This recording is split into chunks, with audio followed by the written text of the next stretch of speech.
they look pretty. Hello and welcome to our YouTube vlog. Today we are thrilled to take you on a virtual journey to one of the most renowned wineries in Portugal, the José Maria Fonseca Winery. There's that lovely smell of wood and alcohol. We have been invited for a private tasting of their Moscatel wine, a sweet and aromatic wine that has been a favorite among wine enthusiasts for generations. They will be coming. Look at all these contraptions. Join us as we explore the history of the winery, learn about the winemaking process, and of course, indulge in the delicious Moscatel. Let's go. We have here this machine that we ordered from there. Nowadays, looking at the machine is quite obsolete, but during the late 19th was already state-of-the-art technology, let's put it like that. So this machine dates back to 1850. You have to imagine that until this time, what happened? The table wine in Portugal was sold in barrels. It was not bottled. What could happen? If the wine producers wanted to somehow to deceive the customer, they would adulterate the wine by adding water without the customer knowing about that. So by bottling the wine, according to Mr. Fonseca, would be a way of preventing that to happen. So quoting him, the only civilized way of having a table wine in bottle. This was our capsuling machine. So to put the capsule here at the top as a seal of guarantee, saying to the customer that your wine was not adulterated like it was before. Actually, if you enjoy good wines, you know that nowadays mainly the majority of the capsules are made out of plastic, but in the late 90s were made out of lead sheet. Sorry, metal. Oh, yeah, lead. As a matter of fact, you find inside this cabinet a bottle from the late 90s that still has a lead capsule. You're seeing here. Yes. First we start to use lead, then wax, and only then plastic, as we do have nowadays. And if you can read it, here we have a very important brand to our history, which is called Periquita. Every single Portuguese will know this brand. Periquita is actually considered to be the oldest brand of table wine in Portugal, thanks to that same man. So he was not only, let's say, a pioneer in this business, he was also a marketeer because he created a brand that withstands until today.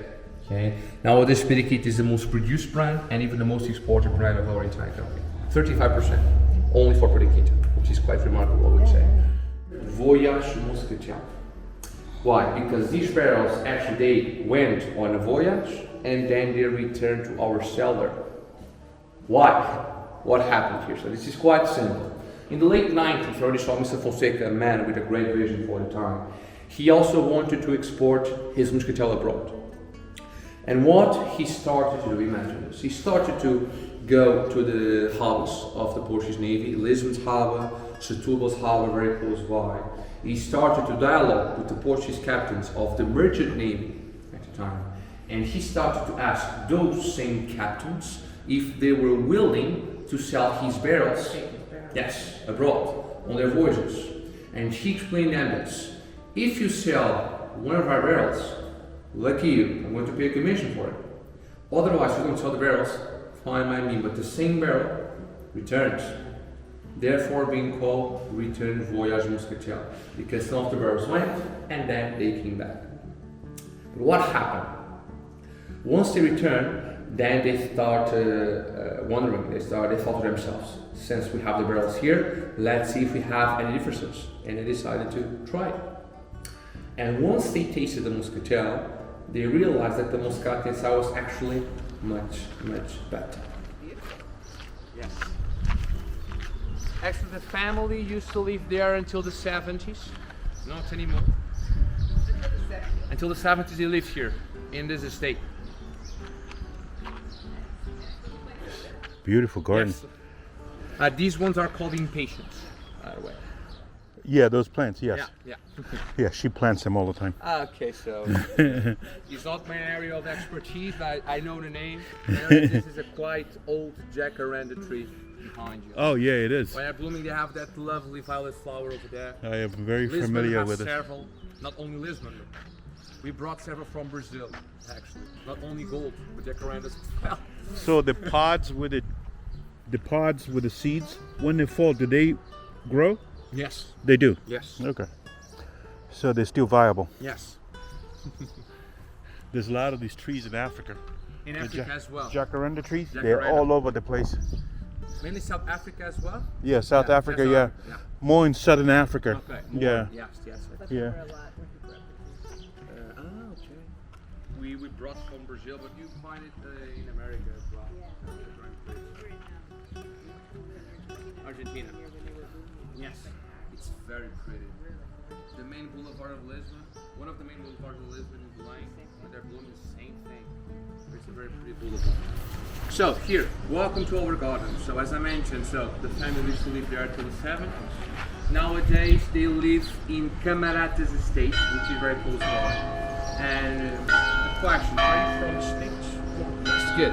I always like to add this in the tool because our winemaker Domingos, the one that you saw in the picture, he was the first Portuguese to study at UC Davis, California. Oh, cool. It's a very important milestone through his life into our company's history. He studied there a course. He took the course of Sciences of Fermentation at the time, and that man owns actually the biggest ampelographic collection of Portugal. This is a quite odd word. What does it mean? Basically, it means that he has planted at his little backyard more than 500 different grape varieties. Wow. He's the biggest one in Portugal. One of the biggest ones in the world, actually. And he's going to use that unique grape variety museum as his personal lab to experiment making, blends. yeah, Yes. yeah. He's very crazy, but on a good way of craziness. Perhaps you don't believe in me, but yes, this is true. He once created a red wine with 184 different grapes. Wow. Imagine the label. I Yeah, cannot yeah, even right? imagine. Would be like a scroll, anything like that. So here you can see from here that grayish building at the bottom was our former vinification center. Nowadays we have it modern one across the road. And as I mentioned, so we are one of the best ones in the world regarding technology. We are ranked between top 50 best, actually, because we have exactly 513 stainless steel vats to ferment wine.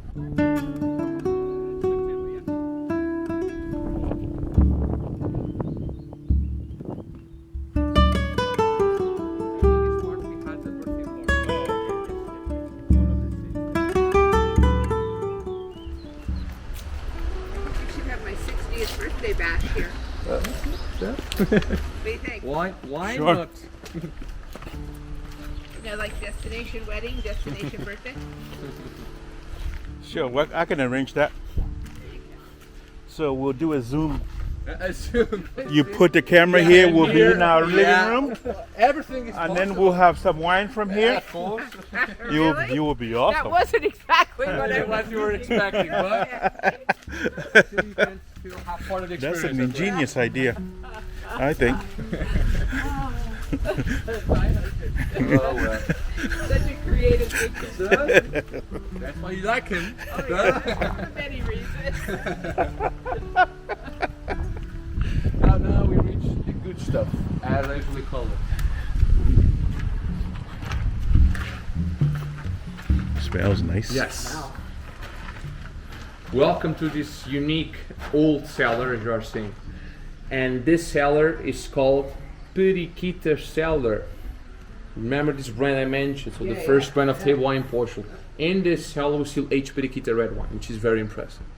You are seeing surrounding you, each vat has a number, 36 huge mahogany vats. Mahogany, which came from Brazil, which is almost extinct actually in the world. And this is why we still use these big boys, so to speak, to age some Periquita wine.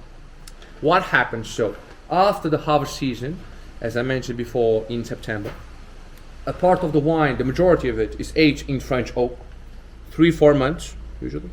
The other part of it, smaller percentage, is aged inside some of these huge mahogany vats, and only then the winemaker does the blend of both types of wood. But what happens here when you think about it?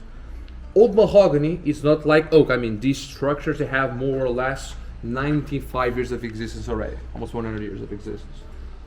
Oak, as you may know, it gives notes, aromas to the wine. Vanilla, coconut, for instance. Old mahogany is neutral, so it doesn't give aromas to the wine. But despite being neutral, like oak, it's also porous. So wine here can also breathe. Great. Yeah. And this is very important to balance its acidity and mainly to balance its tannins that cannot be aggressive. Yeah. Right? But here, like the English say, we're trying to kill two birds with one stone. Because on one hand, we are, as a matter of fact, improving the wine itself, but on the other, we are preserving this type of very old wood. Because if this type of old wood doesn't have any liquid inside, what starts to happen throughout the years? Dries out. Yes, madam. That's it. Dries out, falls apart, cracks, and we don't want to lose this heritage. We may call it heritage. And this is why usually when these vats, they don't have red wine inside, Periquita Red, they usually must have water or Moscatel sometimes to preserve the wood. Because in this mahogany vats, the Moscatel can also age. What I can add more, you're seeing here the capacities of each barrel in liters. They all have different capacities because they were hand built, so it's quite hard to replicate. Yeah. Yes, I can tell you that the biggest one is the number 3. So number 1, number 2, number 3, 20,900 liters of plastic. All combined, 800,000 liters of capacity. Almost 1 million can be stored in this one. In the middle, we don't have mahogany, we have normal oak, but very old oak. So, when we are speaking of old oak, we are speaking of Moscatel being aged. It's very important to take into account that to age Moscatel, we never use new barrels.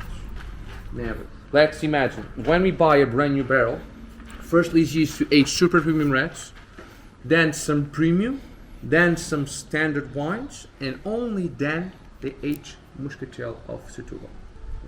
Here we find more or less 100 barrels aging Muscat, but this, believe in me, this is only a small sample. The main cellar we're going to see actually right now. And of course, just a fun fact about these vats. Compare the size of each vat with the size of the doorway. So, what happened here? The vats were here first.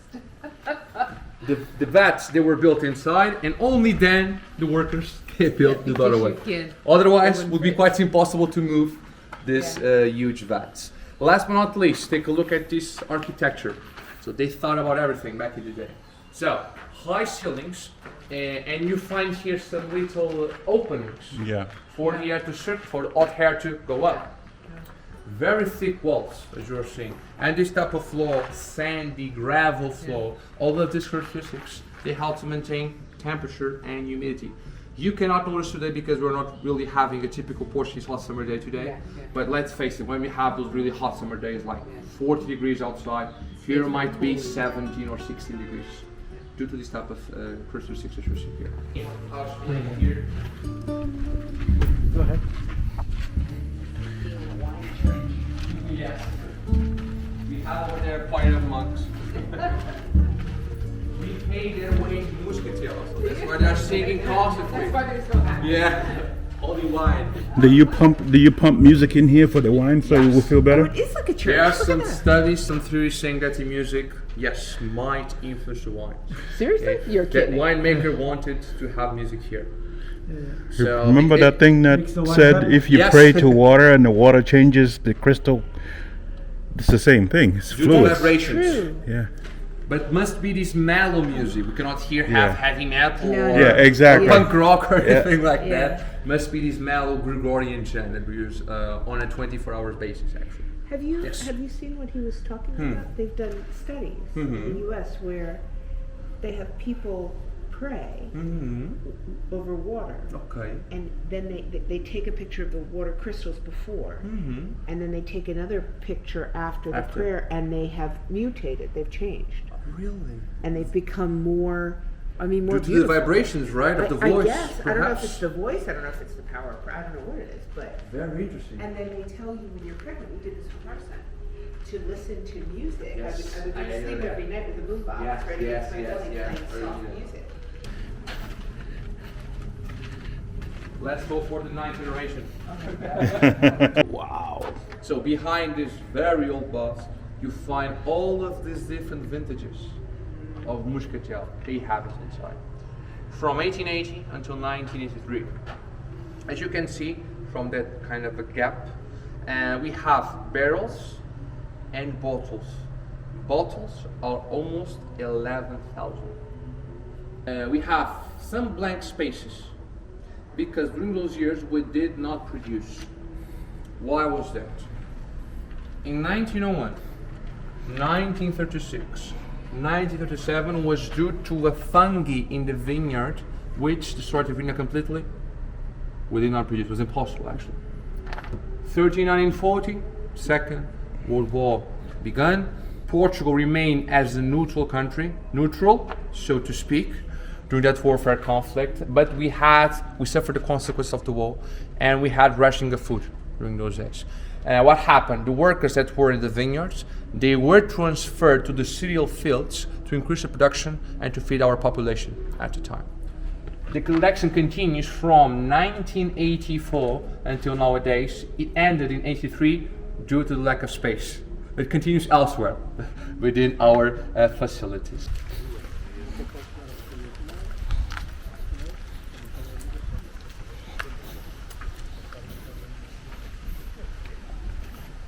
That's the big boss. If you want Big to boss reference winemaker. for tasting or after. So the tasting area you have here. Did you see the big boss winemaker?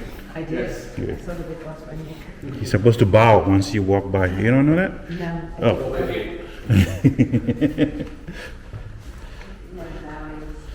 Ooh, beautiful. Have a quite tasting. So You you're want to going sit to on the other have side or you want me to go there? 5 I'll go super there. premium wines. So the best ones that we have. 1 white, 2 reds, and 2 Moscatel of Setúbal. So a German grape variety that actually we produce in Trás-os-Montes. So Trás-os-Montes, north of Portugal, almost reaching Galicia, actually Spain. So because this grape variety needs cold weather, because it's a German grape variety, so it's associated with it. It's a single variety of Riesling, a very aromatic white with a very good acidity, which means it's a very refreshing wine. And remind me what the DSF stands DSF, Domingos Soares Franco, the winemaker's the name. crazy guy. Yeah, the crazy guy, that is outside, yes. Domingos, that's his signature, Domingos Soares Franco, yes. It's from the vintage of 2020, a non-aged white. The first red, it's Periquita, the one that I mentioned, but this is the super premium Periquita, okay? Periquita Superior, okay? It's produced here, it's only produced with 1 grape called Castellan grape variety, 12 months in new French oak barrels. That's nice. It's very nice, isn't it? Yeah. It's very pleasant, very easy, very mellow, very easy drinkable. It's Which Yeah. one?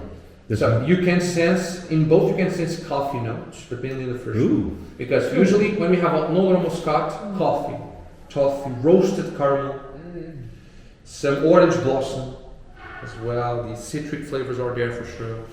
I don't want to drink it, I just want to smell it. Do you make perfume with it? We should, I think we should have them, right? Seriously. Eau de Moscatel would sell. I would sell. I could buy it. It's like, I smell myself all day. Yeah, I mean.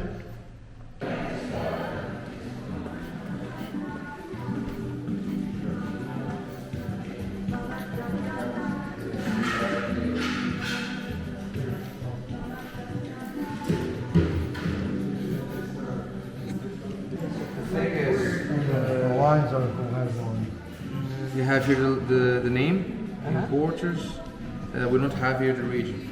Oh, you don't have No, where only- they- only which the part of name. the US No, is. no, no.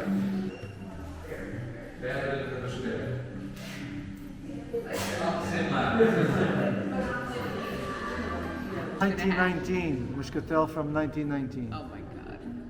I need to have that in my bar. 19.5 points over there and some classification. It would look. 1,600 euros. So what is that, like 1700 US? Yeah. Right now it's about the same. Yeah. Yeah, it's close. Very, very close. Okay. Andiamo. Something to have. This is the top thing. How much is that one? Oh, This Yes, let's get the grapes. Okay. We're getting Once the grapes. again, another successful wine tasting. This was Jose Maria Fonseca here in the outskirts of Lisbon. It was wonderful.